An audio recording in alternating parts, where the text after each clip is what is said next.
بسم اللہ الرحمن الرحیم۔ السلام علیکم ناظرین، آج کی اس ویڈیو میں ہم جانیں گے قابیل اور حابیل کا مکمل اور تفصیلی واقعہ۔ تو شروع کرتے ہیں اللہ کے نام سے۔ ناظرین، زمین پر آدم علیہ السلام اور حوا کا تنہا وجود جلد ہی بدل گیا۔ انہیں پہلے جڑواں بچوں سے نوازا گیا، قابیل اور اس کی بہن، اور دوسری بار بھی جڑواں بچوں سے نوازا گیا۔ جب انہوں نے حابیل اور اس کی بہن کا استقبال کیا، ناظرین، بچے جوان، صحت مند، بالغوں کے طور پر بڑے ہوئے، جبکہ خاندان نے اللہ تعالیٰ کی کافی نعمتوں کے ساتھ ایک عاجزانہ زندگی کا لطف اٹھایا۔ قابیل نے زمین کاشت کی، جبکہ حابیل نے مویشی پالے۔ ناظرین، آدم علیہ السلام کا ایک حصہ اور حوا کی زمین پر بے دخلی کا مقصد زمین کو فضل شناس انسانوں سے آباد کرنا تھا جو اللہ تعالیٰ کی عبادت کرتے تھے۔ چنانچہ جب بچے شادی کی عمر کو پہنچ گئے تو اللہ تعالیٰ نے آدم علیہ السلام پر وحی کی کہ ہر بیٹے کی شادی دوسری کی جڑواں بہن سے کر دی جائے۔ حضرت آدم علیہ السلام کے خاندان کے علاوہ کوئی دوسرا خاندان وجود میں نہیں آیا۔ ناظرین، حضرت آدم علیہ السلام نے اللہ تعالیٰ کے حکم کے مطابق اپنے بچوں کو ہدایت کی کہ وہ ایک دوسرے کے جڑواں بچوں سے شادی کریں، جبکہ حابیل اللہ کے حکم پر عمل کرنے کے لیے تیار تھا۔ قابیل زیادہ خوش نہیں تھا، جبکہ حابیل اپنی ذہانت، فرما برداری اور اللہ کی مرضی کی اطاعت کے لیے اپنی تیاری کے لیے جانا چاہتا تھا۔ قابیل متکبر، خود غرض اور اپنے رب کا نافرمان تھا۔ ناظرین، قابیل اس حکم سے ناخوش تھا کیونکہ اس کے مطابق حابیل کی جڑواں بہن اس کی اپنی آنکھوں کی طرح خوش نہیں تھی۔ اس نے اللہ تعالیٰ کے حکم کی خلاف ورزی کی کیونکہ اس نے اپنے والد کی نصیحت کو قبول کرنے سے انکار کر دیا۔ ناظرین، حضرت آدم علیہ السلام ایک کشمکش میں تھے۔ وہ غیر یقینی تھے کہ کیا کرنے کی ضرورت ہے، اس لیے انہوں نے اللہ سے مدد کے لیے پکارا۔ چنانچہ اللہ تعالیٰ نے حکم دیا کہ ہر بیٹا اس کے نام پر قربانی کرے اور وہ اس بیٹے پر احسان کرے گا جس کی قربانی اس نے قبول کی۔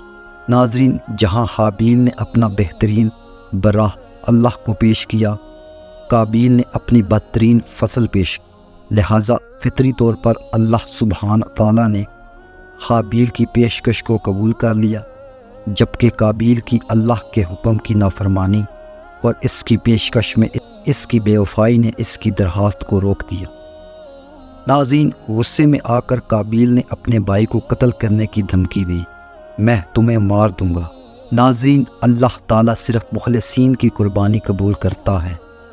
اگر تم مجھے قتل کرنے کے لیے ہاتھ اٹھاؤ گے تو میں تمہیں قتل کرنے کے لیے ہاتھ نہیں اٹھاؤں گا، کیونکہ میں اللہ سے ڈرتا ہوں جو تمام جہانوں کا رب ہے۔ میں چاہتا ہوں کہ تم اپنے گناہوں کو اپنے اوپر اٹھاؤ اپنے دوسرے گناہوں کے ساتھ، پھر آپ ان میں سے ہوں گے جو آگ میں جائیں گے۔ ناظرین، حابیل اپنے بھائی کی دھمکیوں سے نہیں گھبرایا تھا، لیکن اس نے اس بات کو یقینی بنایا کہ اس نے اپنے بھائی کو یاد دلایا کہ وہ اللہ کے راستے سے نہ بھٹکے۔ قابیل کو اپنے بھائی سے جو نفرت تھی وہ خاندانی بندوں اور جذبات کی دیگر تمام شکلوں سے کہیں زیادہ تھی۔ اللہ تعالیٰ کے عذاب کا خوف بھی اس کے ذہن میں پیدا نہیں ہوا، جیسا کہ توقع کی گئی تھی۔ قابیل نے اپنے بھائی کی تنبیہات پر دھیان نہیں دیا۔ اس نے حابیل کو پتھر سے مارا اور ایک ہی لمحے میں اسے مار ڈالا۔ یہ انسانی تاریخ میں پہلی موت اور قتل تھا۔ ناظرین، جو وقت گزرتا گیا اور حابیل گھر واپس نہ آیا تو حضرت آدم علیہ السلام پریشان ہونے لگے۔ انہوں نے اپنے بیٹے کو ڈھونڈنا شروع کیا، لیکن کوئی سراغ نہیں ملا۔ جب انہوں نے قابیل سے حابیل کے ٹھکانے کے بارے میں دریافت کیا تو قابیل نے بتایا کہ وہ اس کے بھائی کا محافظ نہیں ہے۔ ناظرین، آدم علیہ السلام کو یہ سمجھنے میں زیادہ دیر نہیں لگی، ان کا پیارا حابیل نہیں رہا۔ حضرت آدم علیہ السلام غم سے نڈال ہو گئے۔ اپنے بھائی کو قتل کرنے کے بعد قابیل کو یقین نہ تھا کہ کہ حابیل کی لاش کے ساتھ کیا کرنے کی ضرورت ہے۔ وہ ہر طرف گھومتا رہا، سوچتا رہا کہ وہ لاش کو اپنے گھر والوں سے کیسے چھپا سکتا ہے۔ جیسے جیسے اس کا غصہ آہستہ آہستہ کم ہوا، قابیل اپنے بھائی کے لیے پچھتاوا محسوس کرنے لگا اور جرم پر قابو پا گیا۔ ناظرین، میت کے وقار کو برقرار رکھنے کے لیے اللہ تعالیٰ نے قابیل کو 2 کووں کی موت اور تدفین کا گواہ بنایا۔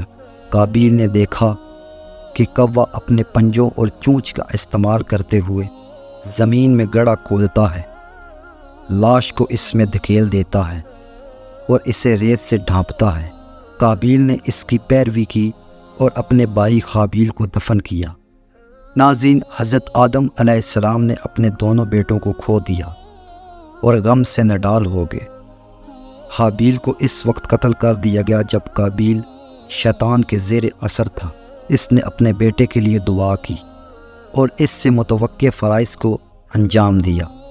وہ اپنے بچوں اور نواسوں کو ابلیس سے متنبع کرتے رہے اور انہیں مسلسل یاد دلاتے رہے کہ اللہ کی عبادت کریں اور اس کی نافرمانی کرنے والوں میں شامل نہ ہوں۔